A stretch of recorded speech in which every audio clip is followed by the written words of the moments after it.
Hello, this is Business Tonight. I am YEMI Lanredo. The top stories. Nigeria's power sector loses $300 million in first quarter 2018. Nigeria's Petrol Workers Union Pengason pledges support for NNPC's move to overhaul refineries. United States trade gap widens for 6 months ahead of Trump tariffs. And Facebook faces global backlash over data misuse scandal.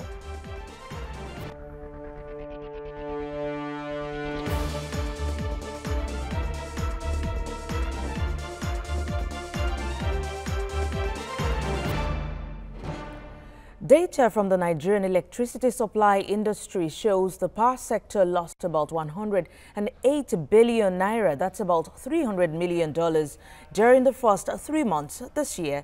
This, they say, is due to several constraints preventing regular supply of electricity in the country. The data reveals the power sector is losing between 1.2 billion naira to 1.5 billion naira monthly to water, gas and transmission line constraints. The power sector is plagued with structural issues in all key areas such as generation, gas supply, transmission and distribution, while operational capacity of power plants is less than a third of installed capacity. But the minister in charge of power, works and housing reiterates the government's commitment to providing regular and efficient power supply in the country, disclosing the World Bank's approval of $486 million Transmission Company of Nigeria Transmission Expansion Funding. The ongoing strategic discussions between Nigeria State Oil Corporation, NNPC, and various consortia on the best possible funding option for the overhaul of the country's refineries is already getting needed backing. The Petroleum and Natural Gas Senior Staff Association of Nigeria, Pengason, is the latest supporter of that cause, who say refineries overall will ensure uninterrupted supply of petroleum products nationwide. Pengason disclosed this in a congratulatory message to NNPC Chief Maikanti Baru on the 2018 News Direct Man of the Year award.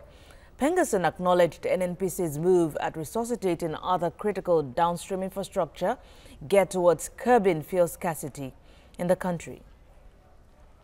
Well, reactions continue to pour in as the Monetary Policy Committee of the Central Bank of Nigeria left its monetary policy stance unchanged. The MPR remained steady at 14%, as well as other indices. We see the CRR also at 22.5%, and this is far from analysts' prediction, who feel positive economic indicators should allow for monetary policy easing. The Ed Research AfriInvest Robert Omotunde joined me earlier on a Business Nigeria program to reflect further on the MPC outcome. Members voted unanimously to maintain status quo on the what we've had in the past. First off, let me ask you, before that reflection, what was the stand of AfriInvest? Well, what we voted for, of course, was a retention of all key variables, because for us, just like the MPC decision yesterday, we expected that tweaking the rate at this time may be premature, because of the recent gains that have been recorded following the recovery from recession, the improvement in external sector balances, and of course the much of foreign capital inflow that we've seen into the economy, vis-a-vis the normalization of monetary policy in systemic central banks. Okay, so you didn't see that the MPC was caught between the devil and the deep blue sea. What I mean is, okay, if they had to tighten interest rate, we know what could happen. It could reduce inflationary pressure and also constrain growth. And if they do otherwise, we also know it could trigger inflation and thereabout. But do you think, aside what you actually thought in your office, do you think that holding the interest rate, do you think that the MPC actually needed clarity to resolve the issues of the macroeconomic indicators? Well, I think what the committee settled for yesterday, in our view, is in the best interest of the economy. The committee has worked so hard in collaboration with the management of Central Bank to ensure the foreign exchange stability that we currently have. We've seen that, after the recession of 2016, when we had multiple rates, even though we still have one now, but it seems like there is some form of stability, and of course there's a particular window of the foreign exchange that is market reflective and foreign investors are comfortable with that. And that is why we've seen the recent gains we've seen. There is a significant pass-through of whatever happens within the foreign exchange market to the domestic prices. And that is what we've seen recently, that we've seen some stability in foreign exchange market.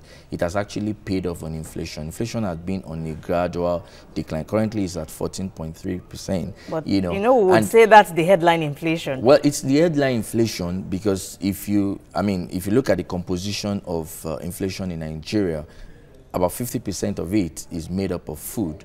And food inflation is still high, still currently around 18%, But again, looking at where we came from, we're coming from the neighborhood of 17 to 18% of headline inflation, and the committee has been able to achieve this much by some policies that have been put in place. So for us, we think that was the best decision, they could make as at yesterday.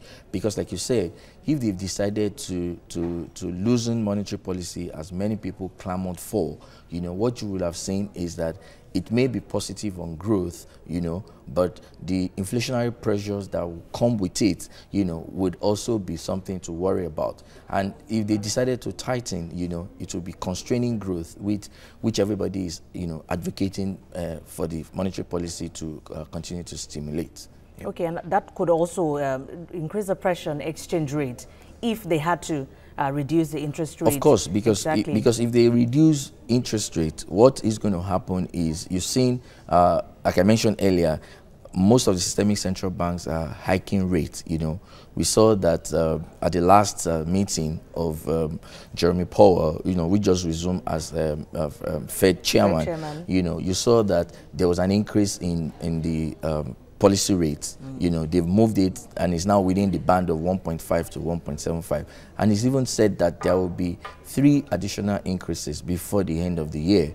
The Bank of England has also guided towards, possible increases in rates. It's currently at 0.5%. When you see all of these risk factors and you see, emerging markets with all of their peculiar issues, for anybody coming to invest in Nigeria or any other emerging or frontier market, you have to worry about exchange rate volatility, which is very critical, to any decision to invest within this environment. Always love to play the devil's advocate. Yes, we want to want to make our policies in line with global best practices, and these are key influencing factors on our decisions.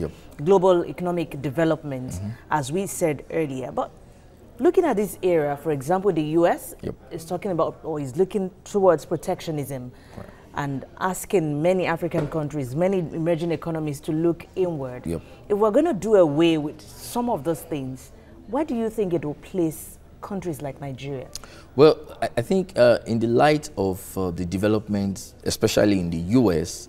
and the rest of the world, it's not just Nigeria. You see a leading emerging market like China, having issues, with trade as it relates to the United States. So it's not just peculiar to Nigeria, but the much of what we have seen in Nigeria in the last 2 years have been more of foreign portfolio inflow, as against foreign direct investment in the economy, which is why we're saying that if the committee at this time had gone for a cut in interest rate, not only would you experience a sudden stop, in most of those flows that we've seen, there will be capital reversals where most of the investments currently in the system would have to leave, and that will put pressure on our exchange rate. It will put pressure on the capacity of the CBN to even defend the currency using the reserves, which has accrued to about $46 billion. Yes, it seems we're in. All right, let's look at, that's talking about the global economic developments. Now, let's look inward.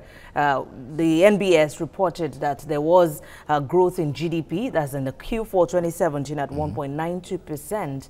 And from that growth, we could see that there was, the growth was mainly from the oil sector. I know, yes, there was some improvements in the agriculture sector and some non-oil sector, services sector, thereabout. But we still have most of our growth in the oil sector. Well, I think that speaks volume as to whether Nigeria is gradually shifting from a mono economy. I know the current government has been trying, to picture Nigeria as a diversified economy, but not from the revenue angle. Because if you look at the revenue structure of government, the bulk of it is still tied to oil one way or the other, and that's accounts for the reason why you've seen the current recovery driven by, the recovery in global oil prices and, of course, the improvement we've seen in domestic production. It is true that it was oil that dragged us into the recession, but it's unfortunate that it is oil that is bringing us out, which is why the current state is very, very, fragile, and must be handled with care. And that informs most of the decisions, that was taken by the MPC yesterday. But again, government is trying all its within its power to ensure that the revenue structure of government is diversified. But most of the things that needs to be focused on now is to increase the business environment, create an enabling environment for businesses such that, government does not have to, government can have other sources, especially from taxation, if you have, appropriate policies in place, where the 36 states do not have to depend on government for the FAC allocation, and they can look inward to improve, their own state economy by, putting structures in place that enable businesses to thrive. Let's begin to preempt what the next MPC meeting would be like. Well, so what do you think? So for us, we've noticed that, yes, there was a retention of all key variable rates at this meeting, but the need to ease monetary policy environment will become more compelling as we go further into the year. And the reason is because inflation is still perhaps the only reason, and of course the need to keep foreign capital inflow into the economy was perhaps the only reason why the MPC still maintains status quo. As we move further, we expect inflation to drop. Our own forecast for year end is around 11%, average of 12% for the year.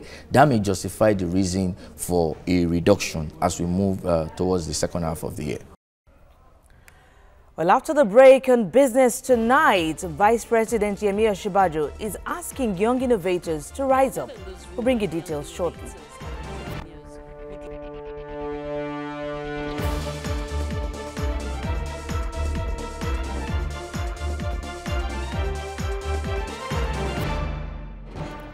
You're watching Business Tonight. Nigeria's Vice President YEMI OSINBAJO has asked young innovators in the country to put integrity and honesty first if they are to succeed in any project they embark on. He disclosed this at an interactive session with young innovative Nigerians at the Civic Innovation Lab, Abuja. State House correspondent Maria Olashende reports. Gathered in this room are young innovators and entrepreneurs who desire to be mentored by the Vice President, YEMI OSINBAJO. The event is a mentorship series tagged one-on-one with the Vice President. OSINBAJO takes on this challenge with a lot of enthusiasm as it settles down in this unusual setting, ready to impart knowledge to these young entrepreneurs. They ask him questions that range from how his background affected his life to the important lessons he has learned since becoming vice president and challenges that come with the office. OSINBAJO is quick to respond to these questions, stressing that integrity and honesty pays in whatever one does. He points out that if things had been done properly in the past, Nigeria would not be where it is today. When you say honesty is the best policy and those kind of cliches, people really think that that you're preaching a moral, that this is a moral preachment or some kind of moral adage. It's not. It really makes sense because trustworthiness is how business is done everywhere. If you're trusted, if people can trust you with credit, if they can trust you to give you credit, if they can trust you with anything, you will, whatever that thing is, you're going to advance me, you're going to do a lot with it. The Vice President is not unaware of the significance technology innovations play into this world and discloses that this administration is creating more innovation hubs, starting with University of Lagos and the private sector. We just haven't created enough platform for people to interact with government. And that's why the Civic Hub is one of those excellent examples of situations where people who are in innovation, especially innovation that is socially relevant, have some kind of link with government. And one of the reasons why I took particular interest in the Civic Hub, and maybe I was one of the very first to come here, to come and visit the hub, is because of what they were talking about. I mean, for those of us in government, we want to see how problems in government can be resolved. So an interaction like this is important, and interactions like this are important. It's important that we create these opportunities for people in government to come and talk, to hear what is being said, to see what is being done, and that gives, also opportunities for a lot of interaction. He encourages the young innovators to be actively involved in politics at an early age and seek to build up strong values as well as focus on capacity development. Maria Olasheinde, TVC News, Abuja. Well, let's head to South Africa now, where the path ahead looks challenging for the country's rand if oil prices are anything to go by. Talk of tit-for-tat tariffs has already hit the rand and other South African assets, and the currency led emerging market losses Wednesday and was down 0.8% to 11.9 rand per dollar. Concerns that U.S. President Donald Trump's measures will trigger a trade war may hamper global growth and weaken demand for oil as it leads the rand. Reports say 60% of the movement in the rand can be explained by changes in the oil, and that's the oil price that's been since 1990. Well, U.S. President Donald Trump's tariffs issues have raised the specter of a trade war, and the latest effect is the country's deficit widening by more than forecast. It is now at a fresh nine-year high in February amid broad-based demand for imports. On Thursday, Commerce Department data shows the gap increased 1.6% in February to $57.6 billion compared with the median estimate of economists for $56.8 billion. It was the sixth straight month with a wider deficit, the longest streak since 2000. Imports and exports both registered gains of 1.7%, with the data showing a $1 billion jump in charges for imported intellectual property that probably reflect a temporary boost from rights fees to broadcast the Olympic Games. While President Trump has vowed to shrink the trade deficit, it may keep growing thanks to rising household spending, strong business investment and tax cuts that are boosting demand for imports. But its tariffs on some imported steel and aluminium, along with proposed taxes by U.S. and China on goods from each country, represent a wild card for the outlook. Well, these days, you might get more applause for not being on social media than for reaching a follower milestone in Europe's liberal hubs such as Berlin or Paris. Well, this is as concerns over privacy and ethics have triggered an unprecedented debate that revolves around how and not whether to regulate U.S. tech giants. Facebook's acknowledgement in recent weeks have triggered furious reactions in a privacy-conscious Europe that has long sought ways to rein in U.S. social media and tech giants. Now, Facebook says Cambridge Analytica may have obtained data on far more users. That's shocking. In Australia, the government watchdog organization opened an investigation into Facebook's practices on Thursday.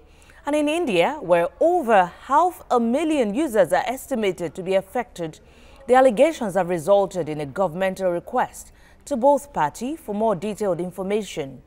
India is Facebook's biggest market, ahead of US. Meanwhile, Facebook says the personal information of up to 87 million users may have been improperly shared with political consultancy Cambridge Analytica. It says most of those whose data was shared was Analytica, which worked on President Donald Trump's 2016 campaign, where in the U.S., Facebook says it is now taking steps to restrict the personal data available to third-party app developers. Cambridge Analytica has denied wrongdoing. Our next focus is building community. We've always done a lot of work to help people share and get a diversity of opinions out there. And we're always going to do this. But now, in addition, we're also going to work on building common ground. Not just getting more different opinions out there, but also helping to bring people closer together. And there's a lot to do here. We have a full roadmap of products to help build groups and community, help build a more informed society, help keep our communities safe. And we have a lot more to do here. He had the wherewithal, the legitimate and legal wherewithal, to collect data on Facebook users that we might be able to use in part of our modeling. And we entered into a contract with this individual to undertake a large-scale piece of research for our company. And that involved going out and asking somewhere close to 40,000 individuals to undertake a survey, a bit like an opinion survey. And as part of that survey, the individuals consented to give up some of their data to this academic, Dr. Kogan, and also some data on some of their friends. Now, this work was undertaken by Dr. Kogan in its entirety, and he simply delivered to us the model derivatives of these data that he collected. And we then looked at how we could build models on top of these models to understand whether that would give us any insight or any signal into these audiences. Well, crude prices remain mixed this Thursday as dealers struggle to push up trading margins. At the London market, the Brent crude trades upward at $68 a barrel, and the margin of increase shows 0.0%. For the OPEC basket crude, the price drops to $64 a barrel. Well, with Facebook dealing with its issues and with oil prices ticking at this moment, that's business tonight. Thank you for your time. I am YEMI Lanredo.